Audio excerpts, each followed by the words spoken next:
está aberta ainda.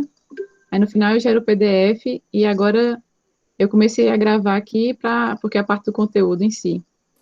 Aí eu vou passar um pouquinho de novo pelo início da membrana plasmática desse conteúdo, até para quem não estava na aula passada poder ver um pouco, e como foi já no final, eu falei um pouco corrido.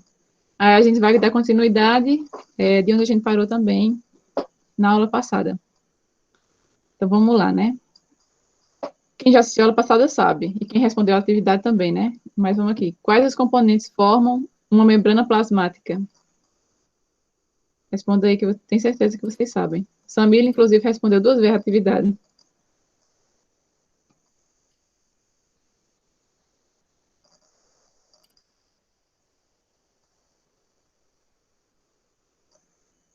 Ana Júlia está perguntando se é do terceiro bimestre.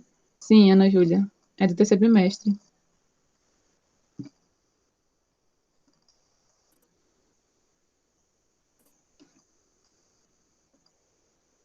E aí, gente? Vai, Samila, que tu respondeu 2 vezes, mulher.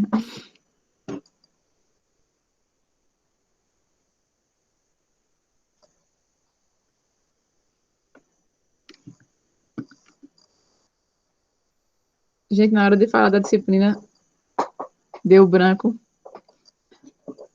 Eu tô vendo aqui, na hora da disciplina tá todo mundo calado. Aí Débora respondeu: lipídios, proteínas, carboidratos. Exatamente, tem isso tudo aí. Mas 2 estão em maior quantidade e 1 está em menor quantidade. Então, a composição principal é de lipídios e proteínas. Exatamente, os esteroides, que no caso, o colesterol principalmente. Então, por isso que eu coloquei aqui destacado em negrito os lipídios e as proteínas. O lipídio específico que forma a membrana plasmática é o fosfolipídio. E uma coisa também que eu falei para vocês, né, uma característica importante desse fosfolipídio é que ele tem uma parte dele é hidrofílica, se dá bem com a água, e uma parte é hidrofóbica, que não gosta de água, não consegue ficar junto de água. Então, esse aqui, ó, é o fosfolipídio, e ele tem essa parte aqui, que é tipo a cabecinha, vamos dizer assim, que é a parte hidrofílica, que gosta da água, e tem essas 2 perninhas aqui, lembra dele sempre desse jeitinho, né? A cabecinha com 2 perninhas. Essas perninhas dele não gostam da água. E aí, para formar a membrana, ele se organiza como? Cada um desse aqui é um fosfolipídio. Então, eles se organizam numa dupla camada fosfolipídia, rodeando toda a célula. Então, aqui, ó, aqui está a célula, e aí a gente viu que isolando a célula do meio externo, né, separando o que é interno e externo da célula, tem a membrana. Então, por toda a célula, né, como fosse um globozinho, essa membrana está isolando essa célula. Aí lembra que está isolando, né, com uma dupla camada lipídica. É uma camada, é uma bicamada fosfolipídio. Então, lembra que é bicamada. Que às vezes algumas questões têm essas pegadinhas, né? Que é tipo assim, uma camada única de lipídios. Não é uma camada única, é uma camada dupla. Lembra disso. Então, por que que ela fica desse jeitinho aqui? A gente falou na outra aula também. Ele fica desse jeito, com a parte hidrofílica das 2 camadas para fora, porque tanto dentro quanto fora da célula tem água. Então, no meio extracelular tem água e no meio intracelular também tem água. A gente viu que o citoplasma era um meio que aquoso, né? Dentro da célula tem o citoplasma, que é um meio aquoso e vai ter água ali. Então, não dá para ficar a parte hidrofóbica dessa camada em contato com a água. Então, por isso que ele se organiza dessa forma aqui, com a parte hidrofílica para fora e a parte hidrofóbica para dentro. E essa conformação aqui impede que qualquer estrutura passe e entre dentro da célula. A gente vai ver quais componentes podem passar aqui diretamente por essa camada lipídica. Aí também, ó, compondo essa camada, né, primeiro a gente falou aqui dos lipídios, né, que é no caso, qual o tipo de lipídio? Fosfolipídio, lembra disso. Um fosfolipídio organizado de forma a formar 2 camadas, né, uma bicamada fosfolipídica. Além dessa parte lipídica, o outro componente em maior abundância são as proteínas, que a gente vê aqui, ó, nessa figura ao lado, Aqui está os fosfolipídios, ó, em bastante quantidade, e também tem as proteínas, que são geralmente maiores, né? E elas podem estar atravessando toda a camada, como também pode ter algumas proteínas que ficam só aqui, ou aqui em cima, ou aqui fora, que a gente chama das proteínas periféricas. Mas não precisa ver isso agora, que é uma coisa mais específica, isso. E as proteínas, elas vão servir para quê? Então, a gente vai ver que a função principal dessa membrana, quem dá é as proteínas. Então, as proteínas, a gente viu que elas são bem importantes no nosso organismo, que elas são os agentes funcionais, vamos dizer assim, elas fazem tudo, elas têm muitas funções. E é de acordo com qual proteína forma essa membrana que ela vai ter diferentes funções. Então, tem proteínas que vão ajudar a substância a entrar na célula. Tem proteína que vai fazer reações nessa membrana. A gente vai ver depois, tem algumas organelas que elas são membranosas e que é na membrana que aquela organela faz a sua função principal. Dando para entender? E os carboidratos, ó, não, primeiro aqui, né, voltando aqui para a ordem, e o colesterol. O colesterol, ele tá onde nessa imagem? Ele tá aqui, ó, essas coisinhas pequenas aqui.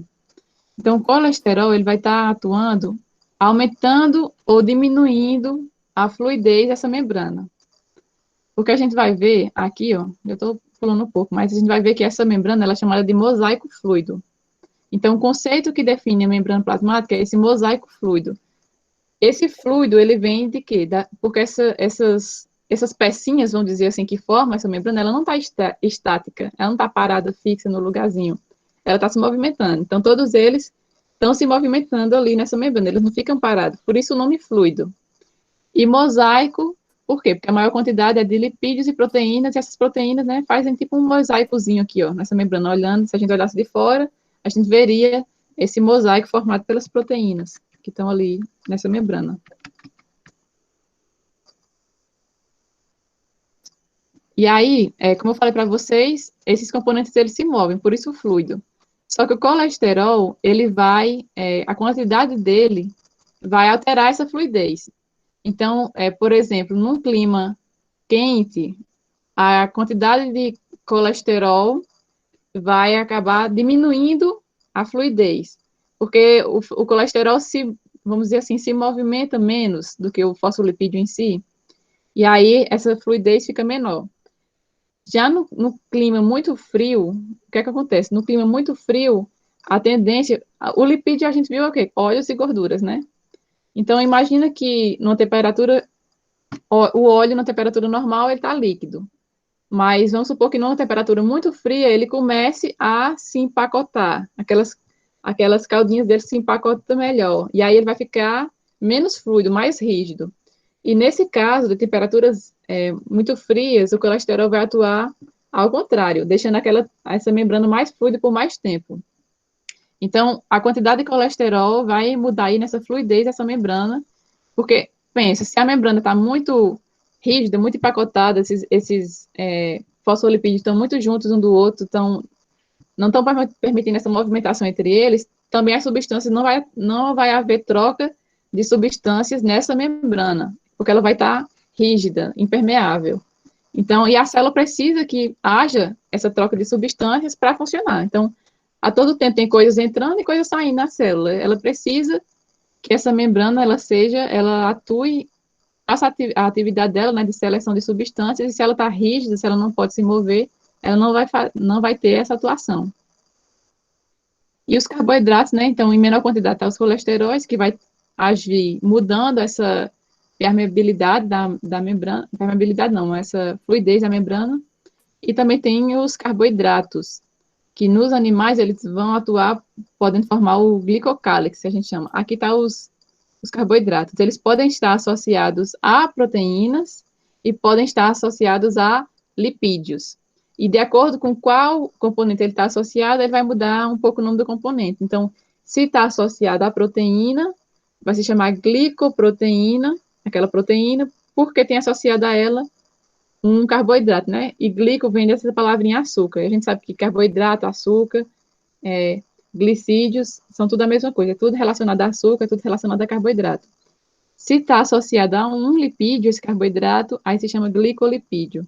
E aí, lembra que eu falei para vocês que uma das funções desse glicocálix, desse carboidrato que está ali na membrana da célula, é justamente fazer a identificação dessa célula. Então, uma célula pode reconhecer outra através desses carboidratos que estão ali na membrana dela. Lembra que eu falei para vocês que um exemplo disso é, por exemplo, a tipagem sanguínea, né? Então, o sangue tipo O, o sangue tipo A, o sangue tipo B, eles são definidos justamente pela presença desse carboidrato, qual carboidrato está ali nessa membrana, e aí vai diferenciar um tipo sanguíneo de outro. E aí, se uma pessoa, por exemplo, do sangue A recebe um sangue tipo B, o corpo não reconhece esse sangue novo que está chegando ali, né, no caso dessas hemácias, que tem esses carboidratos de um tipo diferente do corpo dela, e aí começa a atacar e tem uma reação adversa. Por isso que tem que ter a testagem do tipo sanguíneo, quando vai doar também, e tem que ver qual sangue é compatível com quem para para fazer de forma segura, porque senão acaba prejudicando, em vez de ajudar o paciente que está precisando de sangue, acaba prejudicando essa transfusão. Também vai atuar, por exemplo, quando tem transporte não, gente, calma, transplante de órgão. Então, quando a pessoa faz um transplante de órgão, geralmente os médicos, né, eles perguntam se tem, por exemplo, se tiver rim, aí vê se tem alguém da família próxima, um irmão, a mãe ou o pai, que pode doar. Ana Beatriz acordou agora. Tudo bem, Ana, chegou em tempo ainda. Então, geralmente se pergunta se o pai, ou a mãe, ou um irmão, pode doar esse rins, por quê? Porque o rim, ele vai ser, o DNA guia tudo, né? A gente se lembra disso, quando a gente estava estudando lá, ácidos nucleicos, DNA, o DNA da nossa identidade. E o DNA, quanto mais próximo o parentesco, né? Por exemplo, o irmão com a mãe, com o pai, mais similar é esse DNA. E aí esse DNA também vai ditar todas as nossas células, tudo da nossa célula, inclusive as membranas dela.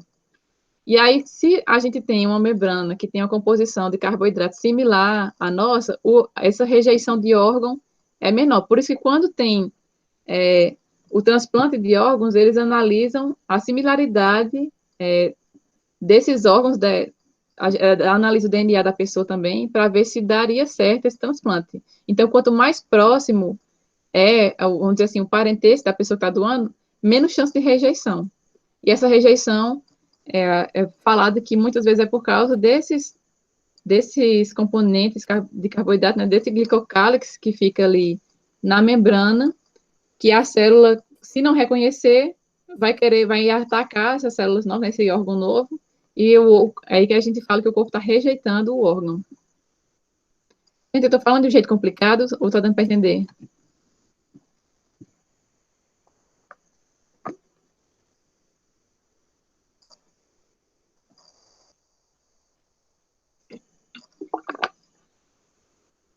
A senhora falou que está dando para entender. Os outros estão calados, eu vou fingir que tá de boa, que nem Marcelo disse. Pronto. Tranquilo, né? Deixa eu apagar aqui essas coisas, que fica muita informação. Então, lembra, a estrutura principal da membrana é de lipídios e proteínas. Que lipídio, especificamente? Fosfolipídio. Uma característica importante desse lipídio, porque ele a gente fala anfipático, que é o quê? Que tem duas, vamos dizer, funções. Uma que é hidrofílica, que é a cabeça dele, e uma parte que é hidrofóbica. E aí, esses fosfolipídios vão estar organizados numa bicamada, de forma que as partes hidrofílicas vão estar para fora, né, voltado para o meio externo e interno da célula, para fazer esse isolamento. E as proteínas vão estar ali nessa membrana para fazer a parte funcional dessa membrana, né? Então, transporte de substâncias maiores, reações químicas que acontecem nessa membrana são feitos com essas proteínas, né? Então, mosaico fluido, já expliquei por que esse nome, né? O mosaico fluido, porque ali é formado principalmente de lipídios e proteínas, que vai fazer esse mosaico, e fluido porque eles não estão estáticos no lugarzinho deles, eles se movimentam. Então, eles fazem essa movimentação lateral. Então, esse lipídio, ele pode vir para cá depois, vai empurrando, vai rodando ali, eles vão se movimentando. Agora, a movimentação Por exemplo, desse daqui vir para baixo e desse vir para cima, aqui já é mais raro, mas pode acontecer também. Mas, enfim, isso é uma coisa peculiar.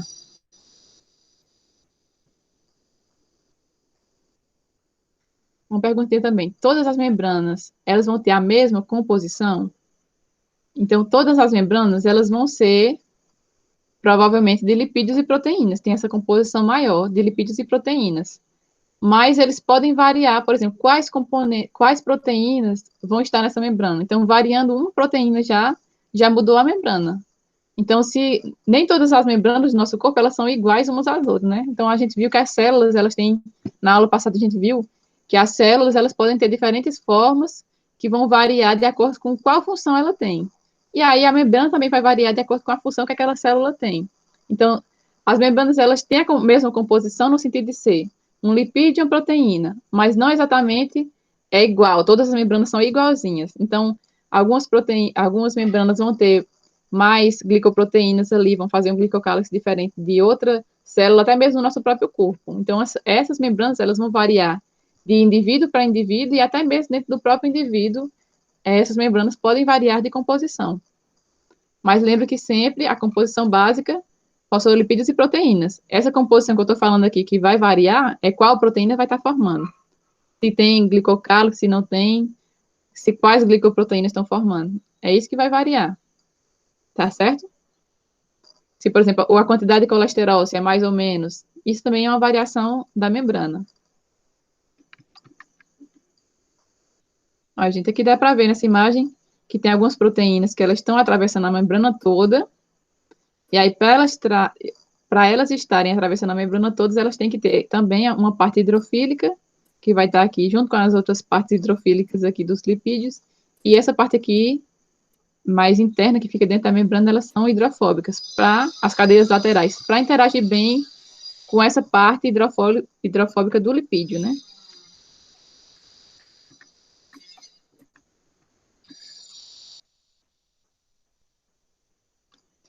Então, a função, que é para vocês lembrarem, que toda membrana tem. A função da membrana, né, ela vai estar fazendo esse isolamento da célula, ela vai estar permeando toda a célula para fazer esse isolamento da célula, do meio interno da célula, do meio externo dela. Então, primeira função, isolamento.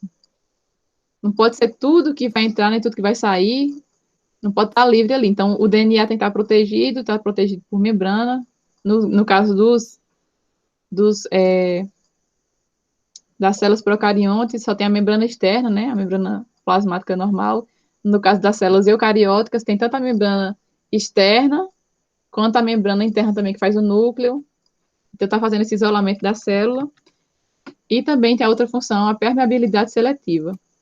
Então, algumas coisas entram, algumas coisas saem, mas a membrana fica selecionando o que é que está entrando, o que é que está saindo. É tipo fiscal, por isso que eu coloquei essa imagem aqui. Então, ela fica fiscalizando. Não é tudo que vai entrar, não é tudo que vai sair. Então, ela que manda, ela que faz esse controle.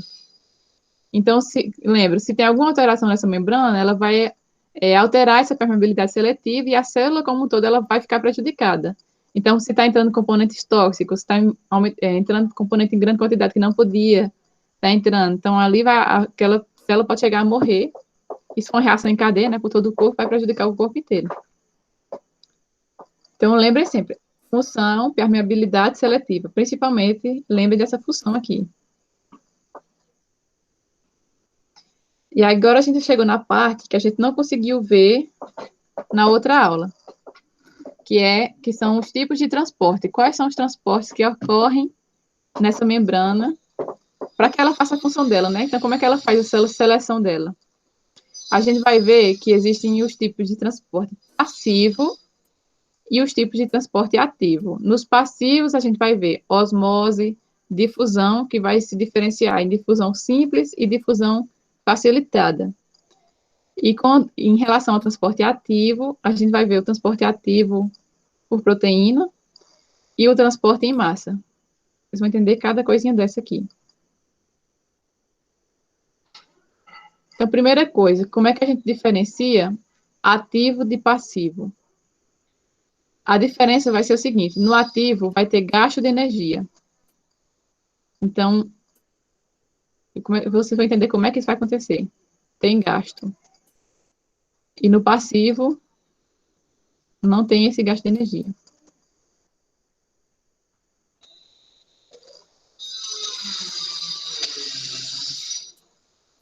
Não tem esse gasto no passivo. A gente vai entender isso entendendo o gradiente de concentração. Então, vamos supor que a gente tem aqui, tipo um aquário. Então, esse quadrado aqui que eu estou mostrando é um aquário. Dentro desse aquário, vai ter uma membrana, um filtro, vamos dizer assim, no meio dele, que vai separar esse lado esquerdo do lado direito desse aquário. Aí a gente vai e joga aqui sal. Então, joga sal aqui, com força. Só desse lado. Só joga sal desse lado aqui. Essa membrana aqui, ela é permeável a esse sal. Vocês acham que esse sal ele vai ficar concentrado só desse lado aqui? O que é que vocês acham?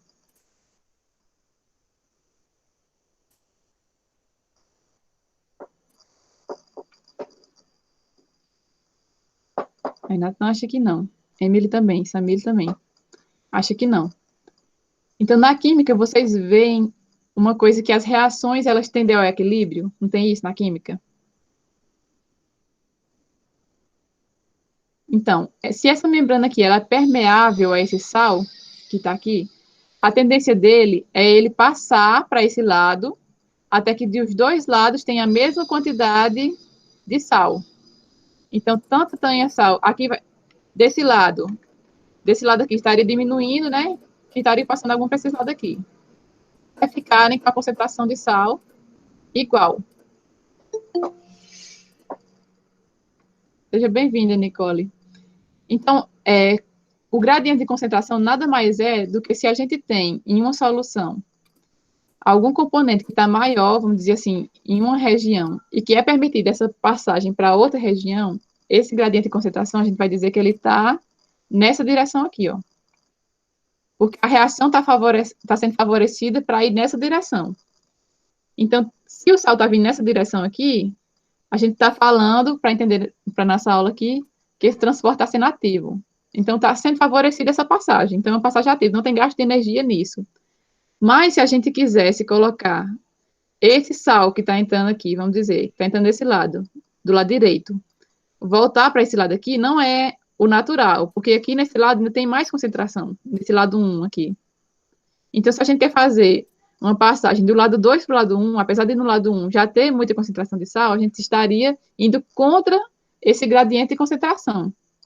Então, indo contra esse gradiente de concentração, a gente estaria fazendo o transporte ativo, que não seria a coisa natural. Por isso a gente teria que gastar energia para isso. Com essa analogia, deu para entender?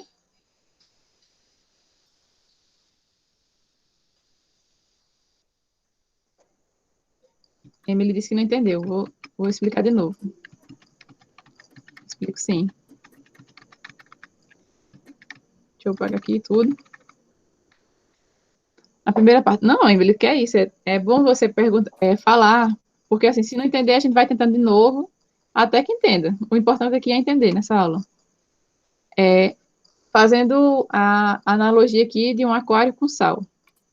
Então, se a gente coloca sal só nesse lado aqui esquerdo, mas essa membrana que a gente tem aqui no meio do aquário, ela permite a passagem de sal, a tendência é que esse sal ele venha para esse lado direito também, porque ele pode passar para lá e ele vai passar para lá, porque na química esses elementos tendem a estar em equilíbrio. Então, nesse lado aqui não tendo sal, ele vai tender a passar para esse lado. O gradiente de concentração vai estar voltado para o lado direito, porque a passagem é favorecida para esse lado de sal. Então, ele vai passar para cá, até que nesse lado aqui, no lado 2, vou botar aqui, né? No lado 2, ele esteja com a quantidade de sal igual está no lado 1. Então, vamos supor, tem 100 grânulos de sal aqui. Então, vai começar a passar 1 grão, 2 grãos, até ficar 50-50 dos dois lados, mais ou menos. Essa troca seja igual. Então, quando está aqui, né, a concentração estava maior no lado 1, e aqui no lado 2 não tem nada, o gradiente de concentração vai estar voltado do 1 para o 2, porque tem mais concentração aqui no 1 e menos concentração aqui no 2. Então, a passagem de sal vai estar sendo favorecida, vamos dizer assim, a reação vai estar ocorrendo do 1 para o 2, nesse sentido. Então, vai começar a passar sal para esse lado aqui. Aí a gente chama isso de passivo, por quê? Porque não está tendo esforço, ele vai fazer sozinho isso. Esse sal vai passar para cá, porque ele pode passar, porque nessa membrana ela permite. Agora, se eu quiser pegar esse sal e voltar para cá, ele não vai acontecer naturalmente, essa passagem de sal, da esquerda para a direita, do 2 para o 1, porque o gradiente de concentração está do 1 para o 2. Para eu fazer isso, por exemplo, eu tinha que ou adicionar, sei lá, pegar um filtro que pegasse só o sal e ficar jogando para um do novo. Para eu fazer isso, eu tenho que ter um esforço. Naturalmente, isso não vai acontecer. É por isso que a gente chama de ativo, porque tem que ter um gasto de energia nisso. No caso, ele é responsável por deixar tudo igual. Na verdade, esse gradiente de concentração que eu estou explicando aqui para vocês é só para vocês verem em que lado a reação estaria mais favorecida, vamos dizer, para ocorrer. E se a reação está correndo para o lado que ela deve ocorrer, no caso aqui, indo do 1 para o 2, então a gente chamaria isso de passivo, porque está indo a favor do gradiente de concentração. Se a passagem de substância está acontecendo do 2 para o 1, isso não vai acontecer naturalmente, ela vai ser alguma coisa que vai estar permitindo essa passagem ali, só que ela não é natural. A gente vai ver como é que isso acontece. Ela não é natural e para isso vai ter que ter um gasto de energia, porque está indo contra esse gradiente de concentração. Ainda está ruim de entender, Emily?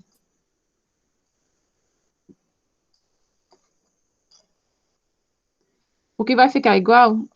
Não entendeu, né? Então, eu vou fazer o seguinte, eu vou Não, passar, mulher, eu entendi. entendeu? Ah, tá, porque tu não entendi, aí eu pensei que não tinha entendido. Deixa eu botar aqui. Mas, assim, eu vou explicar aqui, com as imagens, como é que acontece, e aí, se não entendeu, eu volto para cá e tento explicar de novo. Mas vamos tentar aqui, lá nas membranas, como é que acontece. Então, vamos ver para o primeiro transporte, que é o tipo passivo. Então, a gente vai ver o passivo, que é sem gasto de energia, e que é a favor desse gradiente de concentração. A gente viu que no passivo, né, a gente vai ter a osmose e a difusão. Então, a gente vai ver a diferença dessas duas coisas aqui agora. A osmose e a difusão. Nesse primeiro, aqui em cima, na parte superior, a gente tem a osmose, e aqui embaixo, a difusão. Eu vou deixar vocês vendo um pedaço dessa imagem, para ver se vocês conseguem entender a diferença de um para o outro.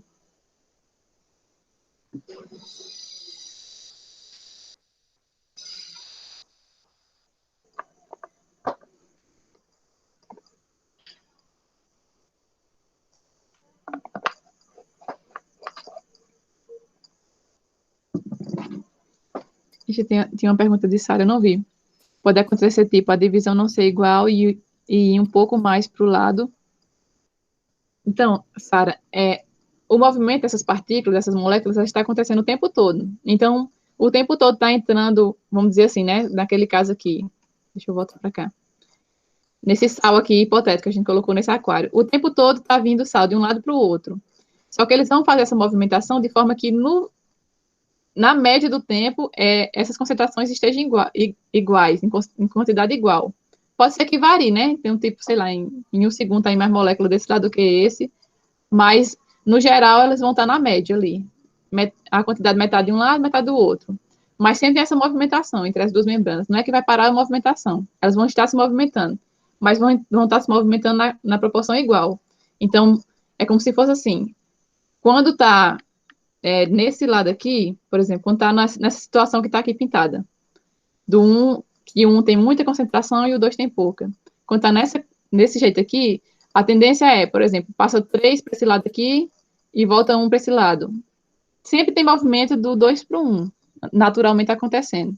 A gente ignora isso para ser mais didático, mas sempre está acontecendo esse movimento. Mas o que acontece é que, como tem mais concentração nesse lado, sempre está passando mais para esse lado aqui do que vindo desse lado 2 para o 1. Mas fica passando também, um pouco para o outro lado também. O negócio é que quando a reação está em equilíbrio, é que passa na mesma quantidade que está passando para cá. Então, vamos supor, já tem 50 de um lado e 50 do outro. 50 gramas, vamos supor. Passa 1 grama para cá e 1 grama para cá. Ela fica passando na mesma quantidade. Aí a gente diz que isso está em equilíbrio, a reação. Acho que foi mais complicado do que ajudar. Mas, enfim, deixa eu deixar aqui essa imagem um pedacinho. E aí, se vocês Já entenderam qual é a diferença? Aí vocês podem falar. Pode ser no chat ou pode ser por voz.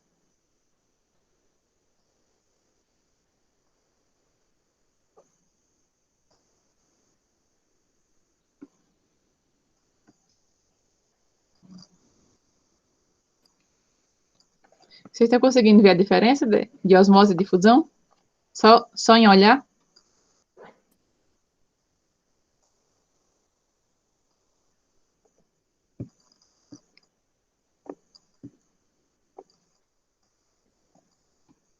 Pelo silêncio. Ninguém quer chutar? O que é que acha que pode estar acontecendo de diferente em um e outro? Vocês estão vendo bem a figurinha? Tá dando para ver?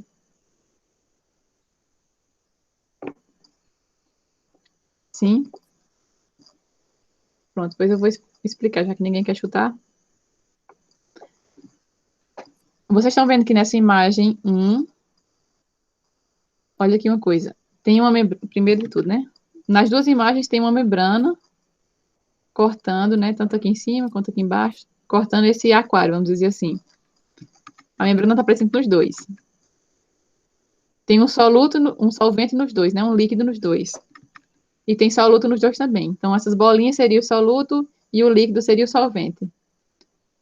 Aqui nessa primeira imagem, ó, na osmose, o solvente, que é o líquido, ele está em igual quantidade aqui. Mas o soluto, ó, tem menos desse lado e mais desse outro aqui. O que acontece nessa segunda imagem, né? Então, aqui tem a superior 1, superior 2. Na superior 2 aqui, que a gente está vendo, o que aconteceu com o nível desse solvente? Vamos supor que seja água. A água, ela passou para o outro lado e aí ficou com um nível menor nesse lado e maior nesse outro. Vocês estão vendo? Então, o que passou nessa primeira parte aqui em cima foi só o solvente, só o líquido, só a água. Então, ela passou de forma que, desse lado aqui, ela conseguisse diluir, como tem mais soluto, ela diluísse esse soluto na mesma proporção que esse soluto aqui desse lado está diluído. Então, tem menos soluto desse lado aqui, então precisa de menos água para diluir. Vamos pensar assim. Então, ela vai e passa para esse outro lado aqui, porque lá tem mais soluto e precisa de mais água para diluir esse soluto. Então, quando pela membrana passa o solvente, passa o líquido, a gente chama isso de osmose. Então, de acordo com a concentração da substância, do soluto, a água vai se mover em direção a ele. Então, se tem mais soluto aqui, vamos dizer, né, do lado esquerdo, eu vou botar esquerda e direita aqui, agora. Esquerdo, direito. Do lado esquerdo tem menos soluto, do lado direito tem mais soluto. Essa água, ela estava igual dos dois lados, mas a tendência dela é passar para cá, para o lado direito, porque lá tem mais soluto. É como se estivesse precisando de mais água desse lado. E aí a tendência da reação é passar para esse lado, essa água. É passiva porque não tem gasto de energia, porque ela está a favor do gradiente de concentração. Vocês estão vendo? Precisa de mais água desse lado. A reação está favorável para esse lado. Está a favor do gradiente de concentração. Por isso que é passiva. E é osmose porque quem passa é o solvente, o líquido, a água. Nesse 2 aqui embaixo, nessa parte inferior aqui, a gente tem também membrana aqui no meio. As duas imagens, né? Tanto da esquerda quanto da direita, vou botar aqui a mesma coisa, 1 e 2. Só que aqui, nessa imagem, a diferença é que o que passa não é a água, não é o solvente que passa. O que passa para o outro lado é o soluto. Então, são as bolinhas que vão passar para o outro lado, né? Então, o gradiente de concentração está desse lado também, porque aqui tem menos quantidade do que esse de soluto. Então, esse soluto, ele vai passar para o outro lado até ficar em equilíbrio também. Tá vendo aqui, ó? No 2 está em equilíbrio, a quantidade está mais ou menos parecida de um lado e do outro. Então, por também estar indo a favor do gradiente de concentração, está acontecendo o transporte passivo. Sara Emily disse, a osmose, o líquido não fica na média. Então, Sara, aqui a gente está colocando uma situação hipotética. Ela passa e não volta, né? Nessa água aqui. Não estou entendendo mais nada. Calma, a gente vai entender.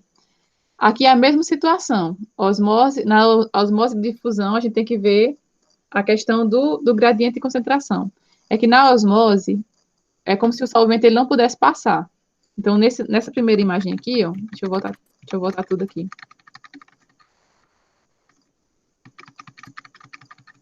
Então, nessa primeira imagem aqui em cima, é como se essa membrana que está aqui, ela não permitisse passar as bolinhas. Só quem pode passar é a água. Então, se a água pode passar, você tá vendo que tem mais concentração desse lado aqui? Não tem como passar por aqui esse solvente, esse soluto, estou confundindo não. Esse soluto, essas bolinhas não tem como passar para cá. Se ela pudesse passar, seria difusão, porque quem passaria é o soluto. Aí ele passaria para esse lado até ficar em equilíbrio. Só que nesse caso, essa membrana aqui, ela não é permeável ao soluto. O soluto não pode passar. Então, é a água que vai passar aqui. Então, a água, ela vai tender a vir nessa direção, porque ela vai diluir nesse lado aqui direito, né? Nesse lado aqui 2, precisa de mais água para ser diluída. Essa substância aqui, essa solução está precisando de mais água do que essa. Então, a tendência da água é passar para esse lado, que tenha uma maior concentração de soluto.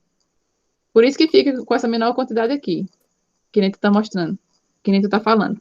A quantidade que tu falou que fica a mesma é em relação à quantidade de soluto. Então, é como se aqui a quantidade de água está sendo a mesma em relação à quantidade de soluto. Porque aqui tem menos, então precisa de menos água desse lado do que nesse lado aqui, nesse lado 2 aqui, que tem mais soluto e precisaria de mais água para diluir esse soluto. Ficou mais claro?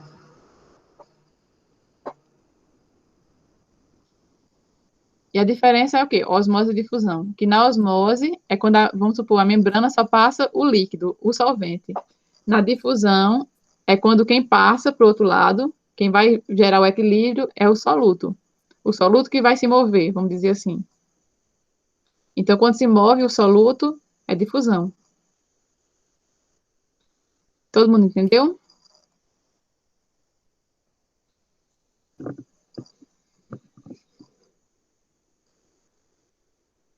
Sim, sim. Sara, Ana Júlia. Cadê Luca? Ravi, que tá caladinho também. Giovanni. Gilson, também não tinha falado. Oi, Gilson. Sim. Pronto, não tinha falado com você ainda, Gilson. Então, lembra a diferença de osmose e difusão. Osmose, a passagem do solvente. A difusão, a passagem do soluto. Mas os dois, né, para ser passivo, tem que estar a favor do gradiente de concentração. Agora a gente vai ver a diferença de difusão simples para difusão facilitada. Então, a difusão simples é quando não tem nada auxiliando essas partículas, no caso, esse soluto, a passar para o outro lado. Ela passa pela membrana, que nem o nome diz, de forma simples, é só ela que passa. Quem faz isso? Quem atravessa desse jeito? Por exemplo, oxigênio. O oxigênio, né, ele tende a estar em maior concentração fora da célula, porque dentro da célula ele vai ser utilizado e vai se transformar em outras substâncias. Então, dentro da célula, né, que é o meio intracelular, e aqui o meio extracelular. Então, fora da célula, sempre tem mais oxigênio do que dentro da célula. Então, o gradiente de concentração sempre está nessa direção aqui, ó. Na direção que a setinha está indicando. E a passagem desse oxigênio também vai ser dessa forma aqui. Como o oxigênio, né, vamos dizer, a gente está tratando aqui ele como soluto, por isso que é difusão. Então, ele passa nessa direção, não tem gasto de energia, porque a concentração aqui está maior desse lado do que desse, então o transporte é passivo. E se chama de difusão simples, porque não tem nada auxiliando esse oxigênio passar. Mesma coisa acontece com gás carbônico, por exemplo, também acontece por difusão simples. Então, quem geralmente passa, quem é transportado por difusão simples? Geralmente, moléculas muito pequenas. Por exemplo, oxigênio só são 2 átomos juntos, né? Então, é O2. São só 2 átomos. Agora, imagina, por exemplo, uma glicose, uma proteína, que são moléculas bem maiores. Uma proteína que precisa dentro da célula, a glicose, que tem bem mais átomos formando ela. Então, Essas moléculas maiores, que têm mais átomos formando, elas não vão conseguir passar por difusão simples. E também, ó, aqui só vai conseguir passar se for bem pequena, porque lembre que essa estrutura aqui é hidrofóbica. Então, se for uma estrutura polar, como a água, ela tem muita dificuldade. Mesmo a água sendo só H2O, ela não vai conseguir passar bem por essa bicamada lipídica, porque aqui dentro, vocês lembram que essa região é hidrofóbica. Então, ela não vai passar bem. Então, por exemplo, essas substâncias que são polares, que são hidrofílicas, elas vão precisar de um facilitador para entrar. A água, ela está em livre circulação, deveria estar, né? Porque tem água dentro, tem água fora. Só que para ela entrar na célula, ela precisa geralmente de uma ajuda, que é o quê? Quem faz essa ajuda? É na difusão facilitada, por exemplo, com uma proteína de membrana, que vai fazer um canal para essas substâncias entrarem. Por exemplo, aqui, finjo que isso aqui é glicose. Então, glicose também geralmente está em maior concentração fora da célula do que dentro da célula, porque a gente usa, né, dentro da célula, quebra ela para gerar energia. E aí, essa glicose, ela está em maior concentração aqui fora, então eu até coloquei aqui alta concentração fora e baixa concentração dentro. O gradiente de concentração está favorável para essa relação aqui, né? Então, está favorável para essa passagem nesse sentido. E é o sentido que tem que passar mesmo. Só que essa glicose, como ela é grande, ela não consegue passar por essa bicamada lipídica. Então, ela precisa passar com a ajuda de uma proteína. E é por isso que essa difusão é chamada de difusão facilitada. Porque precisa da proteína, só que mesmo assim continua sendo transporte passivo, não tem gasto de energia, porque está a favor do gradiente de concentração. A água, como eu falei para vocês, a água ela tanto está entrando quanto está saindo da célula, né? Só que a água, como ela é polar, outras substâncias polares também, elas também precisam, geralmente, de um facilitador, que geralmente é uma proteína, para entrar na célula ou para sair da célula. Deu para entender isso, gente? A diferença de difusão simples e difusão facilitada? Tem alguma dúvida, uma pergunta?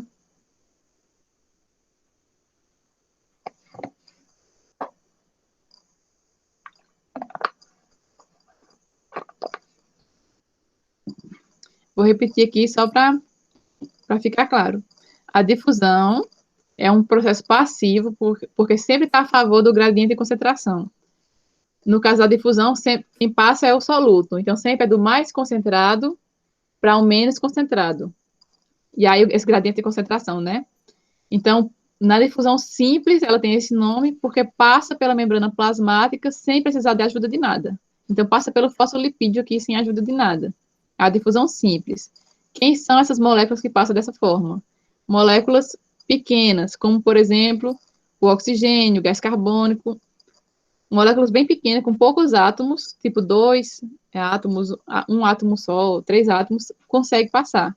Mas substâncias polares não conseguem passar por difusão simples. E aí vai precisar da difusão facilitada. A difusão facilitada também é a favor do gradiente de concentração, porque é uma difusão, né, um transporte passivo, mas essa substância que está passando, ela não consegue passar pela bicamada lipídica, ela precisa de alguma coisa que ajude ela a passar, que na maioria das vezes, né, vai ser uma proteína facilitadora, que vai ajudar nesse transporte. Então, por exemplo, glicose acontece dessa forma, porque a glicose é uma molécula maior.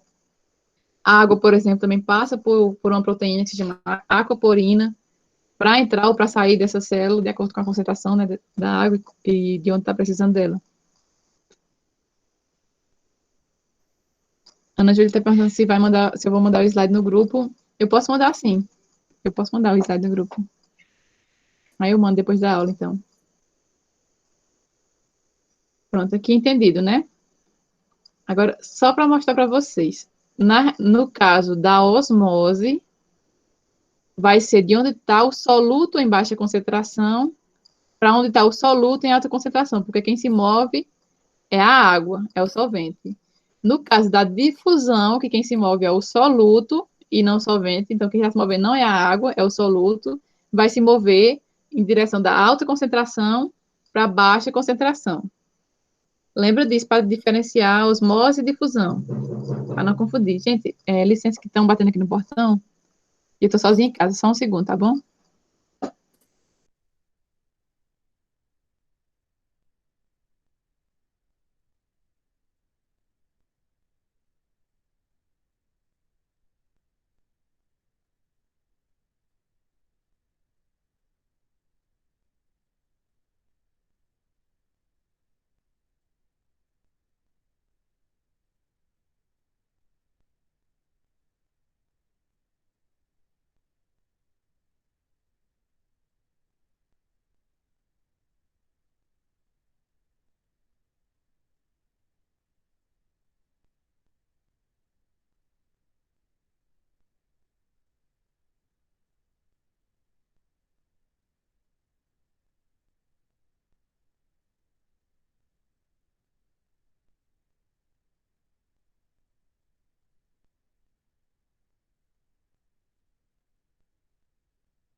Estão aí ainda? Desculpa aí, pessoal, coisas que acontecem, né? Pessoal, desse sinal de vida. Tá, pronto. Pois vamos voltar aqui. Vocês entenderam o que eu falei aqui agora sobre a questão da concentração do soluto e de osmose e difusão, né? Como acontece essa passagem. Vou adiantar aqui para passar. Ou eu fiz alguma coisa que eu não sei o que foi. Pronto. Agora a gente vai começar o transporte ativo. O transporte ativo é aquele que envolve o gasto de energia. Então, tem uma moeda de troca para acontecer essa reação. E ele é ativo porque ele está indo contra o gradiente de concentração. Então, vamos analisar aqui nessa imagem da direita que está mais simples. Então, nessa imagem aqui da direita, ó, vocês estão vendo que tem algum soluto aqui que ele está em maior concentração desse lado e pouca concentração do lado aqui de baixo. Então, vamos supor que seja do lado interno da célula, esse aqui, né? O lado interno da célula, esse soluto está em pouca quantidade. E aqui no lado externo da célula, ele tem muita quantidade. Então, a tendência, né, o gradiente de concentração em relação à difusão estaria nesse sentido, né? Ó, de onde tem mais concentração para onde tem menos concentração. Então, a tendência desse soluto aqui seria entrar na célula. E aí, realmente ele entra na célula. Só que a célula, ela precisa, né, para algumas substâncias, de ter uma baixa concentração dentro dela. Ou porque não é bom, ou para fazer alguma função dela. A gente vai entender isso depois, melhor quando for na questão de... esqueci a palavra, gente. Enfim, a gente vai ver sinalização celular, a gente vai ver um pouco sobre isso. Então, algumas moléculas, elas têm que estar em pouca concentração dentro da célula, ou então em muita concentração dentro da célula, e aí ela tem que manter isso baixo. Como é que ela mantém isso baixo? Expulsando essas moléculas de volta para fora, só que ela está em contra o gradiente de concentração. Então, para isso acontecer, porque está contra o gradiente de concentração, ela vai utilizar alguma proteína com gasto de energia que vai pegar, é como se ela pegasse forçadamente, né, de maneira forçada, essa molécula que está lá dentro e jogasse para fora de novo. Aí, com isso, acontece esse gasto de energia, porque não é natural, vamos dizer assim, não é a tendência natural. A tendência natural é essa substância entrar, e essa célula está pegando e jogando para fora de novo essa substância. Aí, por causa disso, a gente chama isso de transporte ativo. E ativo porque gasta energia. A energia na célula, ela é chamada de ATP, a gente vai ver isso depois. Essa é a moeda de troca de energia, né? Então, você gasta ATP e realiza um trabalho. Nesse caso, jogar essa molécula aqui, essa substância, esse soluto para fora da célula. Vocês entenderam por que é ativo? Aqui.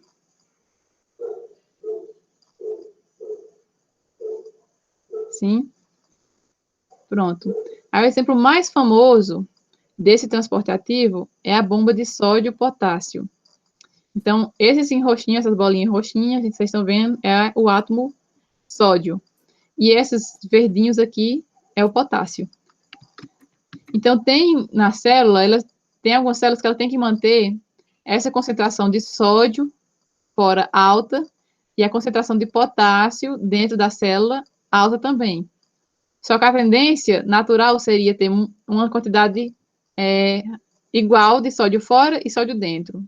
E igual também de potássio fora e potássio dentro. Porque lembra que sempre a vida, né, em geral, a natureza em si, ela está querendo encontrar o equilíbrio. Então, a tendência seria estar em igual proporção.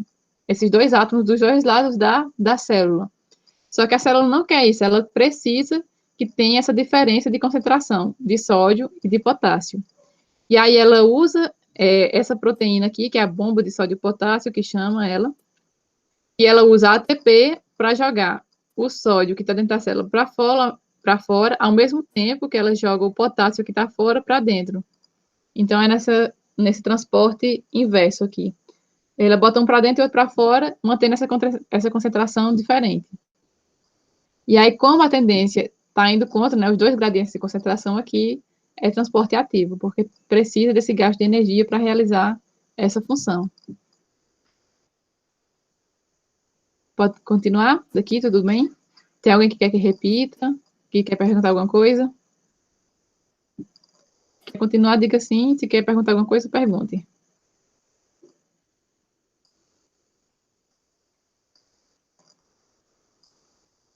Pronto.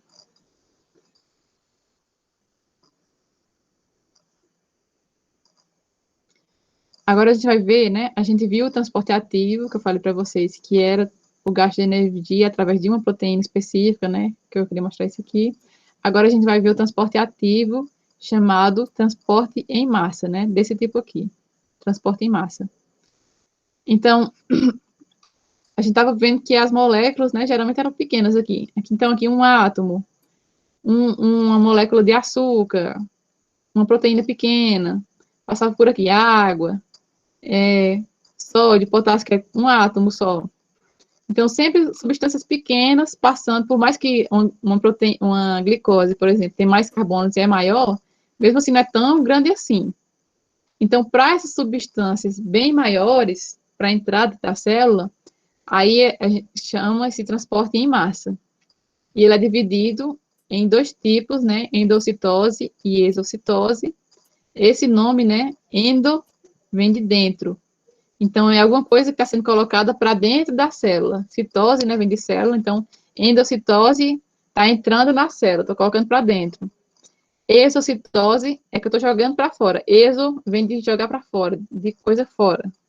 Então, exit, por exemplo, em inglês, né? É a saída. Então, lembra, exocitose para fora, endocitose para dentro. Então, tem essa diferenciação, e dentro da endocitose, a gente vai ver dois processos, a fagocitose e a pinocitose. Esses nomezinhos são meio difíceis, mas vocês vão, conforme a gente for vendo, vocês vão aprendendo.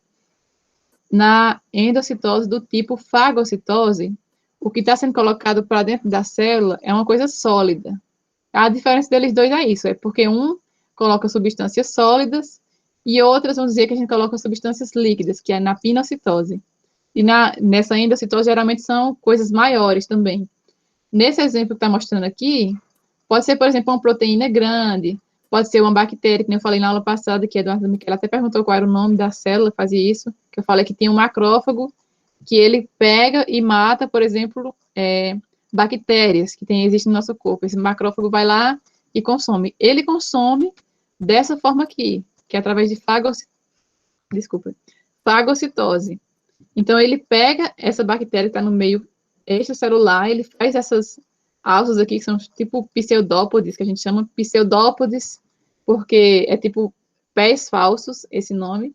Aí ele engloba essa substância que está aqui, no caso, vamos supor que é uma bactéria. Aí ele engloba e bota para dentro da célula, e aqui dentro da célula ele destrói isso, aí consome a parte que ele puder consumir, enfim. Aí recicla, né, essa matéria dentro da célula, e o que ele não precisa joga para fora de novo depois. Então, isso é a fagocitose. É colocar para dentro grandes substâncias sólidas, através desse tipo desses pseudópodes aqui. Na pinocitose, vocês estão vendo que é como se fosse uma invaginação para dentro, né? Então, em vez de colocar essas coisinhas para fora, é como se a membrana está aqui e ela dobrasse assim para dentro e fechasse. É criasse uma bolinha aqui dentro. E nessa pinocitose, são coisas menores e geralmente líquidas, que vai colocar esse transporte para dentro. Sei lá, pode ser substâncias orgânicas pequenas que está aqui dentro. Então, sei lá, no meio marinho, eu vou tem aqui muita matéria orgânica, só que está diluída, sei lá, glicose tem aqui. Aí eu vou e coloco para dentro isso aqui e consumo aqui dentro da célula. Na exocitose, o exemplo que eu vou dar para vocês aqui de exocitose é, por exemplo, quando a célula quer secretar alguma coisa, então alguma coisa que você não quer mais. Então, vamos supor, nesse resto aqui de bactéria, tem proteínas da bactéria que a célula não vai usar para nada, então ela vai jogar para fora. Então, ela vai criar, né, a partir dessa vesícula aqui, do que sobrou, que a célula não utilizou, ela vem, se movimenta, essa vesícula, que é formada por uma membrana também, que é semelhante à membrana da célula, ela vai se fundir com a membrana da célula aqui, ó, até que ela se funde e se abre aqui, liberando o conteúdo para fora. É assim que acontece. Outra coisa que acontece dessa forma também é a secreção de substâncias, por exemplo, hormônios que são produzidos dentro da célula, células hormonais. Elas produzem esses hormônios dentro da célula, a gente vai ver depois, através de tem uma organela na célula que vai produzir essas membranas aqui com os conteúdos dentro dela, né? E aí vai liberar para fora da célula esses hormônios, por exemplo. Então, não é só coisa ruim, por exemplo, coisa excreção que a célula não quer. Pode ser também alguma coisa para o corpo, né? Então, o hormônio que vai ser liberado para o corpo é liberado dessa forma também, em geral. Ficou claro, gente, a diferença desses transportes aqui? Transporte em massa, lembra que é em grande quantidade de muitas substâncias ou substâncias maiores. Aí divide em dois tipos, né? Endocitose, quando coloca alguma coisa para dentro da célula, exocitose, quando está colocando para fora da célula. E dentro da endocitose, a gente falou dois, né? A fagocitose e a pinocitose, diferenciando que a fagocitose são substâncias sólidas e maiores, geralmente, e a pinocitose, substâncias mais diluídas, líquidas e em menor quantidade. Tá certo, Débora. Tá quase terminando aqui também já. Mas pode ir. Então, agora a gente vai falar um pouquinho sobre a osmose nas células. O que pode acontecer. Então, as células, elas são feitas, vamos dizer assim, para aguentar uma certa quantidade. Elas estão em equilíbrio com o ambiente delas. Um exemplo que eu vou dar aqui, né? Eu coloquei dois exemplos de uma célula animal, no caso, hemácias, que são as células do nosso sangue, e uma célula vegetal aqui embaixo. Então, a célula está sempre trocando substância com o meio. E no caso aqui, a gente vai falar sobre osmose. Então, a troca que a gente está falando aqui é de água. Lembra que na osmose, quem vai fazer essa passagem, né, entre a membrana é a água. É a água que sai ou que entra. É o solvente que sai ou que entra. E ele vai sair e vai entrar de acordo com a concentração do soluto. Vocês lembram, né? Então, a gente vai ver aqui, ó. Deixa eu colocar aqui o desenho de novo, só para vocês lembrarem. Então, tá aqui o líquido, a água, aquela primeira imagem. Tem a quantidade de água e tem o solvente.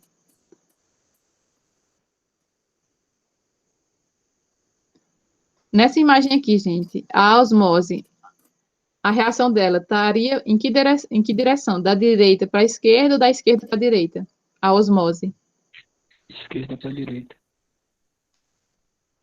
Não, Daqui para direita para cá. esquerda. Aí quem acha diferente?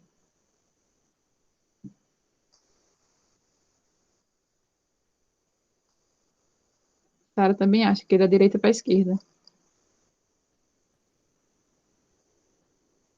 Pronto, tá, Nathan também. Então, exatamente. Tá certo, porque na osmose, quem vai se mover é o líquido, é a água. E ele vai se mover, ela, no caso a água, né, ela vai se mover para onde tem mais concentração. Então, nesse caso aqui, como o Gils falou muito bem, e os outros colegas concordaram, no lado esquerdo a gente está vendo que tem mais soluto concentrado. Então, a água vai se mover na direção desse soluto, para diluir esse soluto do outro lado. E aí a gente vai ver que exatamente o meio que essas células vão estar, se é isotônico, hipotônico, hipertônico, vai ter uma diferença nessa célula. Então, isotômico é nesse caso aqui do meio. Vamos dizer que a quantidade de soluto está em equilíbrio, tanto fora da célula quanto dentro da célula. Então, a água vai entrar e sair na mesma proporção. E a célula vai estar no estado funcional normal dela, vamos dizer assim, no caso das hemácias. Agora, se está no meio hipertônico, hipertônico quer dizer que tem muito soluto fora da célula. Então, aqui no meio tem muito soluto, muito mais do que tem dentro da célula. Então, a água ela vai tender a sair da célula. E aí, saindo da célula, a célula vai ficar com um aspecto diferente. Ela vai ter menos água dentro, vai ficar murcha. Então, uma palavra comum, né, no dia a dia, ela vai ficar murcha e ela não vai conseguir mais realizar a função dela direito. Pode até chegar a morrer. No meio hipotônico, hipo vem de pouco, então tem pouco soluto. Então, tem muito mais soluto dentro da própria célula do que no meio dela. O meio está com pouco soluto. E a tendência, nesse caso, é da água entrar na célula, como a gente está vendo aqui nessas setinhas amarelas aqui embaixo. Então, a água está entrando muito na célula, porque ela está mais concentrada de soluto do que o meio dela. E aí, com isso, a água entrando demais, pode ser que essa célula venha até a estourar, morrer, a membrana não aguente, né, essa quantidade de água e estoure, como a gente está vendo aqui nesse exemplo aqui. Então, o nosso sangue tem que estar sempre em equilíbrio, tanto em pH quanto em quantidade de solutos também, para que as células se mantenham saudáveis. Não só a célula do sangue acontece isso, mas qualquer outra célula do nosso corpo. No caso da célula vegetal, vai acontecer a mesma coisa, só que na célula vegetal a gente tem a parede celular, se lembra que é uma diferença da célula vegetal. Então, essa parede celular vai fazer com que a célula sempre tenha a mesma forma, apesar de ter muita ou pouca água. Então, na célula vegetal, até é bom quando o meio está hipotônico. Então, a gente está vendo aqui na outra diferente. No caso, nesse primeiro lado aqui, a gente está no meio isotônico. Então, a mesma quantidade de água que entra, sai dessa célula vegetal e ela está numa forma, vamos dizer assim, normal. Nessa segunda imagem aqui, ela está no meio hipotônico, ou seja, tem mais soluto dentro dessa célula vegetal do que no meio dela, e a água fica entrando. Só que diferente da célula animal, a célula vegetal ela não vai explodir, porque ela tem essa parede aqui, e de acordo com que ela fica pressionando essa parede faz com que a água não entre mais. Então, essa água vai entrando, até que essa pressão aconteça nessa parede dessa célula vegetal, aí ela não vai explodir e vai parar essa entrada de água. Então, quando ela está bem cheia já, ela para de entrar essa água, por causa da pressão que a parede exerce sobre a célula.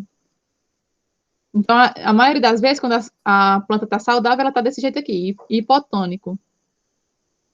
E quando ela está no meio hipertônico, ou seja, tem muito soluto fora dessa célula vegetal aqui, a água vai saindo em maior quantidade do que entra.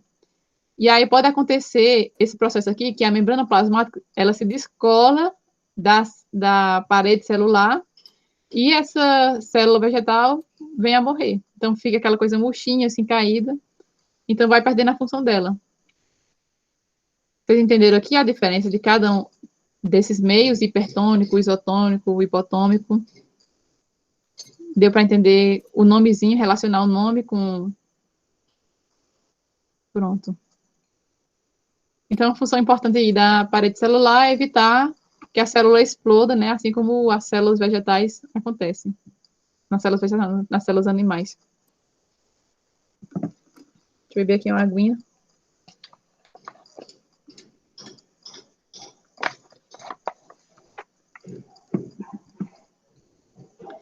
Sim, aí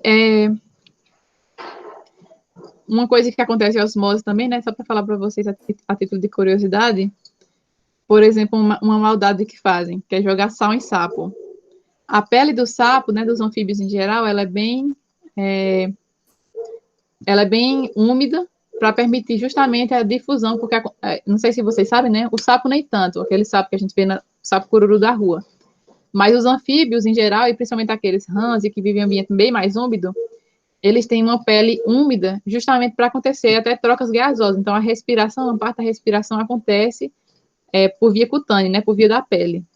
E aí quando você joga sal ali naquela pele, o meio de fora, o meio externo daquelas células que estão fazendo aquela pele ali, vai estar mais concentrado do que a célula, e a água tende a sair. E aí essa água saindo vai deixar aquelas células desidratadas, né, sem água, o meio vai estar hipertônico, vai estar mais ou menos dessa forma aqui, e vai estar prejudicando até a função respiratória desse animal. Então, não façam isso, gente. Não jogue sal em sapo, nem faça mal para animal nenhum. Até porque o sapo é um controle, ajuda no equilíbrio ambiental. Sapo, lesma também acontece isso. Até na salada também. Então, um exemplo também que pode acontecer isso, que vocês podem observar, é quando vocês jogam sal numa salada. Se você deixar muito tempo aquela salada com sal sem consumir, é por isso que quando a gente assim, lava a salada que quer guardar para comer depois, a gente não coloca sal, não condiciona essa salada, né? Não joga sal, não joga vinagre, para poder consumir depois. Porque se você jogar sal e quiser guardar para consumir depois, essa salada vai ficar murcha, por exemplo, alface. Se você quiser fazer esse teste, depois que você já aconteceu com vocês já viram. Se você joga sal, né, tempera, e deixa um tempo ali, e depois volta para comer, aquele alface está todo murcho. Justamente porque o sal que está ali fora, né, fez a água sair em direção para fora da célula. Então, o alface fica murcho. Então, é uma aplicabilidade aí desse conteúdo. Aqui eu vou passar bem rapidinho, não precisa lembrar disso, decorar, mas é só para mostrar para vocês que de acordo, né, eu já falei para vocês, com a função da célula, onde é que ela está, essa membrana vai ter funções diferentes. Um exemplo que eu estou dando para vocês é essas microvilosidades, ó, que a gente tem nas células intestinais. Essas microvilosidades é como se a membrana se enrolasse assim mesmo, fazendo esses monte de usinho, vamos dizer assim. Para que serve isso? No intestino, a gente vai absorver nutrientes. Então, tem que ter uma superfície de contato grande com esse nutriente, para quanto mais superfície de contato, né, quanto maior for a superfície de contato, mais nutriente vai absorver ali. Imagina, se tem, eu não sei se vocês estão me vendo, né, mas se tem uma quantidade pequena aqui de espaço para acontecer a absorção de nutrientes, vai ter pouca absorção de nutrientes, né, vai acontecer aqui, sei lá, essa quantidade de absorção de nutrientes. Agora, se a gente tem um espaço maior, vai acontecer mais absorção de nutrientes. Então, o nosso intestino ele é todo especializado para aumentar essa área de superfície. Tanto o intestino em si, ele é todo dobrado, enroladinho, quanto a própria membrana das células do intestino, né, as que ficam no lumen do intestino, ali no buraco, vamos dizer assim, do intestino, elas vão ter essa invaginação, por quê? Porque essa mesma, eu não sei se eu tenho uma corda aqui, acho que não. Mas, enfim, não sei se dá para vocês verem, mas esse mesmo fio aqui que eu estou mostrando na minha mão, que é uma liguinha, ele reto, ele tem essa distância aqui, esse diâmetro. Ele enrolado, que nem eu vou fazer aqui, o espaço que ele ocupa, ele é bem menor. Só que a superfície de contato continua sendo a mesma.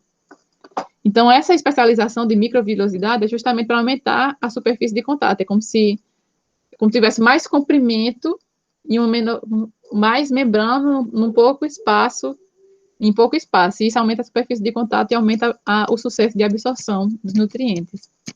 Ficou confuso isso? Do espaço de absorção dessas microvilosidades, para que ela serve?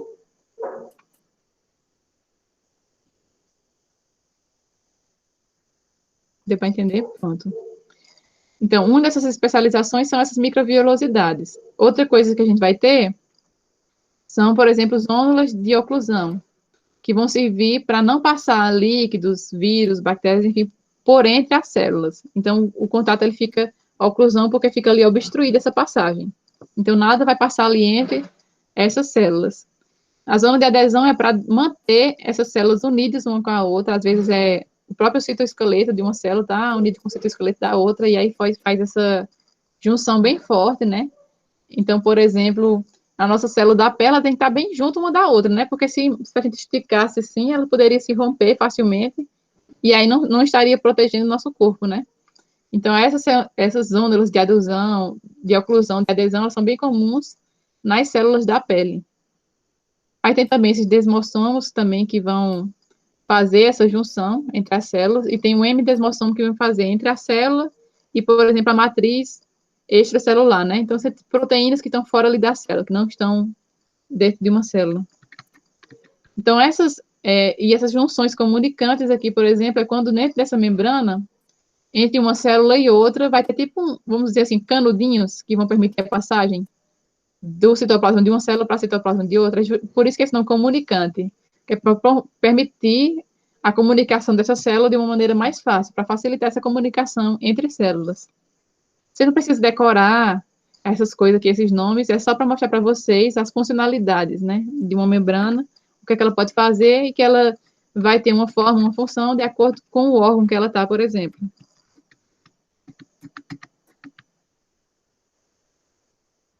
E aí, vamos para a questão aqui, só para lembrar rapidinho, eu ainda vou passar um vídeo para vocês aqui para mostrar uma fagocitose acontecendo. A função da membrana plasmática, vamos bem rapidinho, pessoal, para dar tempo. Função da membrana.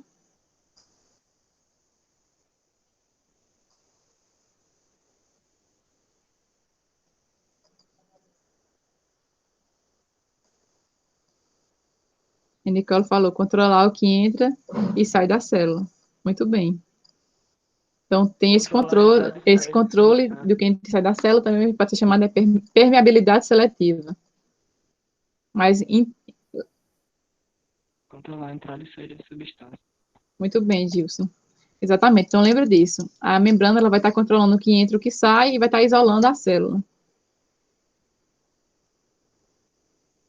Exatamente, proteger também as organelas, né, que está dentro da célula. Fazer essa separação, o que é interno e o que é interno. Isso mesmo, Beatriz. Isolar a impermeabilidade da célula. Vamos passar aqui para a próxima. O vídeo é bem rapidinho, mas eu quero mostrar para vocês. Ó, de acordo com o seu conhecimento a respeito do modelo mosaico fluido, marque a alternativa em que estão indicados corretamente os nomes das moléculas abaixo. Então, o 1 e o 2. O que são, gente? Qual a letra I é correta?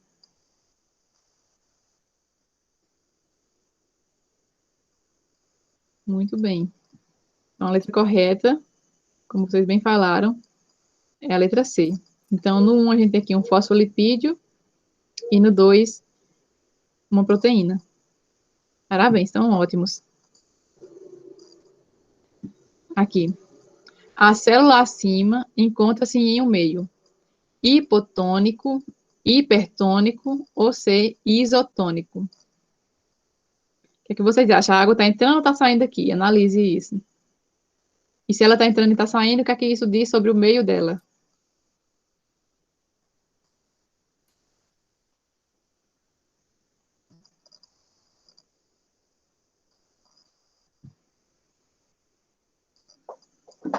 Vamos por partes. Vocês acham que essa água, ela está saindo ou está entrando? Não, é hipertônica, letra B. Ela tá saindo. A água está saindo, exatamente. Então, a água está saindo. Se a água está saindo, o meio está com mais ou menos soluto do que a célula.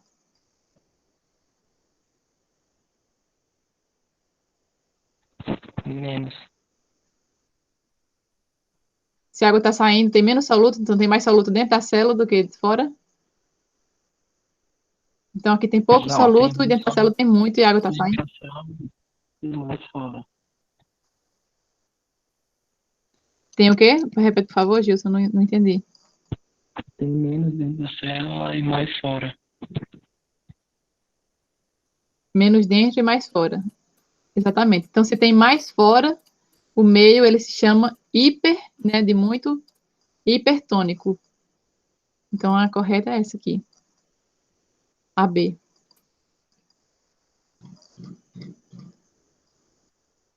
Ana Júlia, já botou mais, acho que queria falar mais alguma coisa. Então, quando vocês verem assim, uma imagem, que é para analisar a imagem, aí vocês vejam, olha a célula, aí vocês analisam. Será que nessa célula aqui a água está entrando ou está saindo? Ah, nesse caso aqui, ela está murcha, então a água está saindo da célula. Se a água está saindo da célula e a pergunta é sobre osmose, né? Porque a água está saindo, então tem que ter mais soluto fora, no meio. Então, se tem mais soluto, né? Então é hipertônico o meio. Então, faz esses passos que sempre dá certo para achar a resposta. Vamos lá. A fagocitose é um tipo de transporte passivo, difusão de massa. Qual é o tipo que a fagocitose é?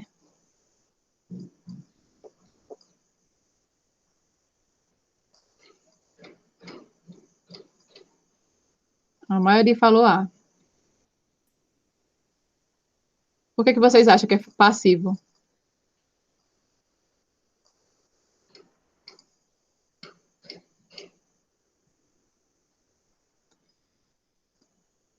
Ah, nessa daqui, então, se todo mundo errou, a falha foi minha. Não é passivo, gente. É ativo, só que é de massa.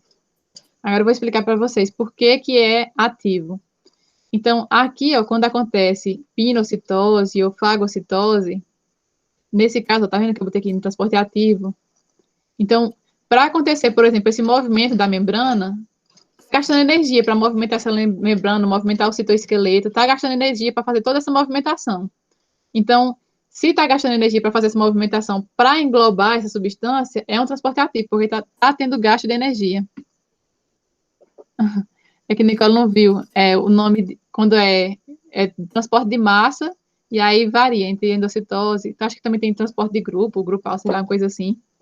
É que o nome é diferente, mas lembra que esse tipo de transporte, ele gasta energia, porque ele está mexendo, né? Está fazendo movimentar uma grande parte ali da célula, né? Uma grande parte da membrana ali da célula. Então, tem gasto de energia. Mas agora vocês sabem que é chamado de transporte de massa. Pronto, agora eu vou colocar aqui, eu vou parar de transmitir essa coisa, eu vou colocar o vídeo para passar aqui para vocês verem.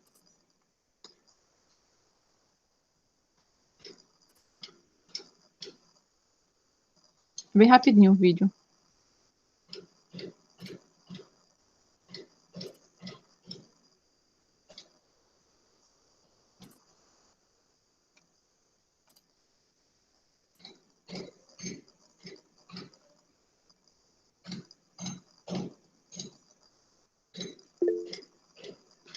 Pode botar no nome, Nicola.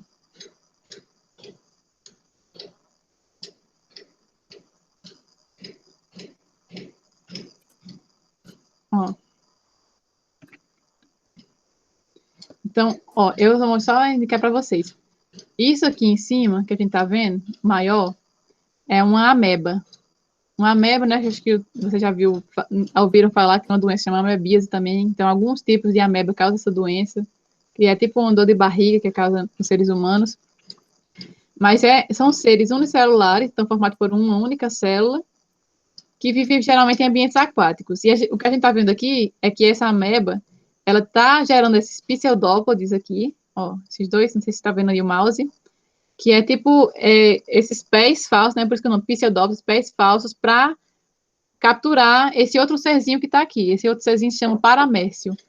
Também é um ser unicelular. Aí ele vai englobar e depois ele vai colocar para dentro da célula para se alimentar desse paramécio, utilizar os compostos desse paramécio para utilizar para si.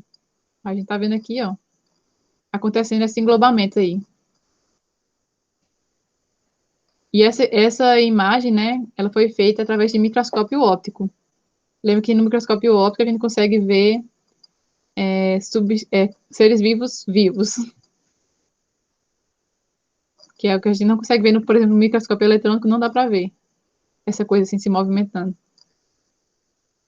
Então, ele engloba, aqui essa membrana vai se fundir nessa porção aqui, e aí ó, vai liberar substâncias que vai quebrar todo esse organismo e vai morrer e vai consumir. É só um pouquinho, não tem o final da história. Eu tinha outro vídeo para passar, mas deixa para depois. Vou parar aqui de gravar, eu vou pegar gerar o PDF e mandar para vocês. Qualquer coisa eu mando no grupo, se vocês saírem antes.